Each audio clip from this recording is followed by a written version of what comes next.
Saviez-vous que le fluor du dentifrice détruit le microbiome de votre bouche, mais aussi celui de votre intestin? Les enfants qui utilisent un dentifrice fluoré et l'avalent voient leur QI baisser de 4 à 7 points. L'inflammation du cerveau à cause du dentifrice est bien réelle.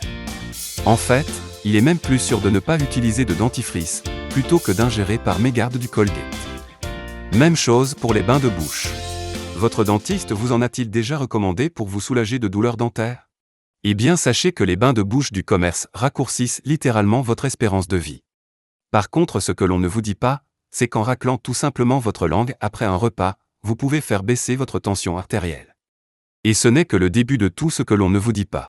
Apprenez tout de suite à prendre soin de votre bouche et de vos dents, pour vous protéger des maladies graves et améliorer votre santé. Ce qui se passe dans votre bouche est directement lié à la maladie d'Alzheimer, au diabète et aux maladies cardiaques, et tout commence par votre bain de bouche et votre dentifrice. Pourquoi? Parce qu'ils détruisent littéralement votre microbiome oral, et probablement tous les autres microbiomes de votre corps.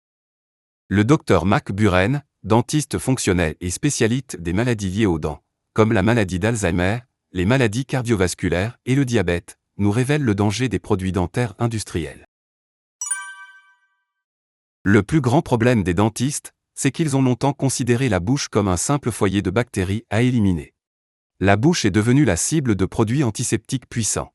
Est-ce que cela a pour autant amélioré notre hygiène dentaire? Pas du tout, bien au contraire. La majorité des bains de bouche du commerce, par exemple, sont cytotoxiques. Ils détruisent non seulement les bactéries pathogènes, mais aussi littéralement toutes les bactéries bénéfiques de votre bouche, fragilisant ainsi la santé buccale et intestinale.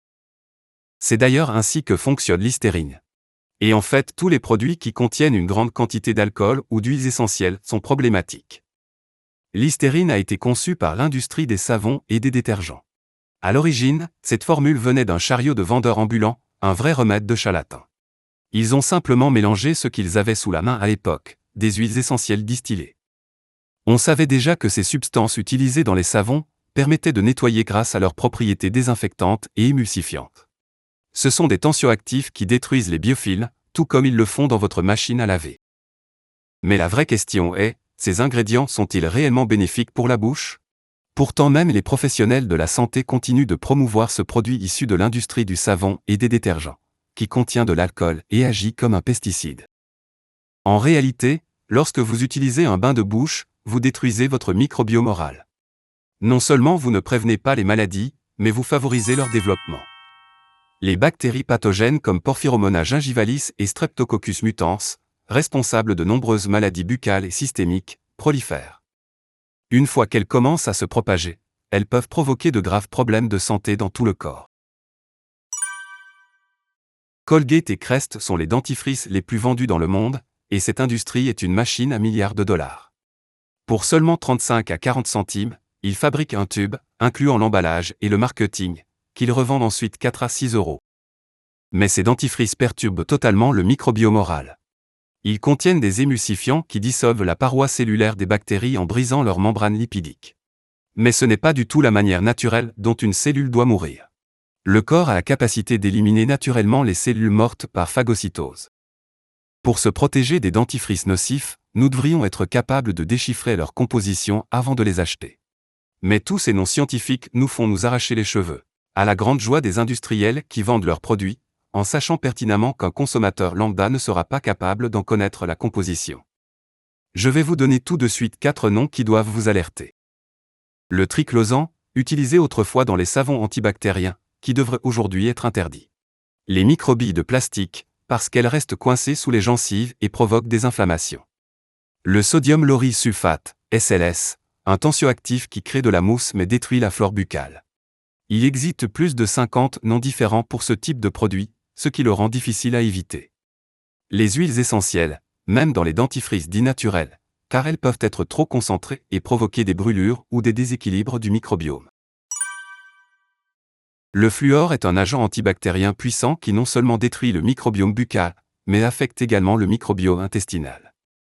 Plus inquiétant encore, plusieurs études notamment menées par l'Université Harvard et le National Toxicology Program ont mis en évidence un lien entre l'exposition au fluor et une baisse du quotient intellectuel chez les enfants.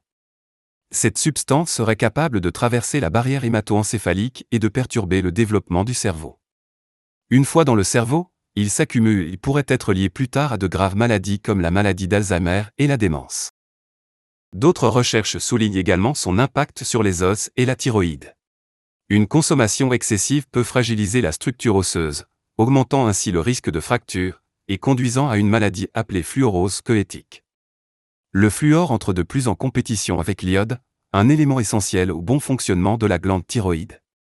À long terme, cette interférence pourrait favoriser l'hypothyroïdie, entraînant fatigue, prise de poids et divers troubles métaboliques. Mais alors, avec quoi devrions-nous nous brosser les dents? Le Dr Mark Buren vous partage tout de suite la meilleure routine pour prendre soin de la santé de votre bouche et de vos dents. Et je vous encourage à la partager autour de vous. Si vous avez des dents serrées, des caries récurrentes, des aftes fréquents, des gencives qui saignent ou qui se rétractent, ne prenez pas ces signes à la légère. Ils indiquent que votre microbiome oral est en mauvais état, ce qui peut avoir des répercussions bien au-delà de votre bouche. La santé buccale est intimement liée à des maladies chroniques telles que les maladies cardiovasculaires, la maladie d'Alzheimer et le diabète. Lorsque les gencives sont enflammées ou infectées, des bactéries pathogènes comme Porphyromonas gingivalis peuvent pénétrer dans la circulation sanguine, favorisant l'athérosclérose et augmentant le risque d'AVC et d'infarctus. Des recherches récentes ont aussi démontré que cette même bactérie pourrait traverser la barrière hémato-encéphalique et accélérer le développement de la maladie d'Alzheimer en favorisant la formation de plaques amyloïdes. Enfin, les inflammations chroniques des gencives aggravent la résistance à l'insuline et compliquent la gestion du diabète. Voilà maintenant ce que vous devriez faire. 1. Maintenir une bonne hygiène bucco-dentaire. Brossez-vous les dents 2 fois par jour, avec une brosse à dents ultra souple et un dentifrice sans agents antibactériens agressifs.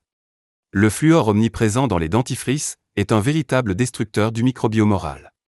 Il est même plus sûr de ne pas utiliser de dentifrice du tout, plutôt que d'exposer son organisme à ces substances nocives, omniprésentes dans les produits de grandes marques comme Colgate. Utilisez du fil dentaire. Il est indispensable pour éliminer les résidus alimentaires et la plaque entre les dents. Utilisez également un gratte-langue. C'est un geste simple mais efficace pour préserver les bactéries bénéfiques et éviter la prolifération des microbes pathogènes. Enfin, pensez à masser vos gencives.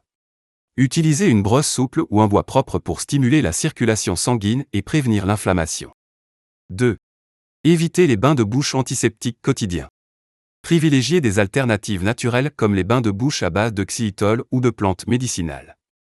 Si vous devez utiliser un bain de bouche antiseptique, limitez son usage aux situations exceptionnelles, comme les infections ou chirurgie dentaire. Testez le bain de bouche à l'huile de coco ou de sésame pour ses propriétés anti-inflammatoires et antibactériennes. 3. Adoptez une alimentation bénéfique pour la santé bucco-dentaire.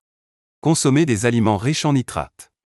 Les légumes verts comme la betterave, les épinards et la roquette favorisent la production d'oxyde nitrique. Évitez les sucres raffinés, ils nourrissent les bactéries pathogènes et favorisent la carie dentaire. Terminez votre repas par un aliment fermenté, comme le fromage par exemple. Le fromage en particulier est un allié puissant pour équilibrer l'acidité de la bouche et protéger l'émail dentaire. Il renforce la diversité du microbiome oral et intestinal. Mâchez du xylitol, qui est un édulcorant naturel après les repas, il stabilise le pH et protège l'émail. Votre bouche n'est pas un simple organe isolé, elle influence votre santé générale bien plus que vous ne l'imaginez. Une inflammation chronique des gencives peut déclencher ou aggraver des maladies cardiaques, neurologiques et métaboliques. La bonne nouvelle ? Vous pouvez agir dès maintenant en adoptant une hygiène bucco-dentaire rigoureuse, en évitant les produits agressifs et en favorisant une alimentation adaptée. Prenez soin de votre bouche, et votre corps vous en remerciera. Alors, adoptez des habitudes saines pour retrouver une vie saine. Ensemble vieillissons mieux. Si vous avez trouvé cette vidéo utile, mettez un pouce levé, abonnez-vous et partagez ces précieuses informations autour de vous. En attendant de vous retrouver avec d'autres conseils pour mieux vieillir, prenez soin de vous et restez en bonne santé.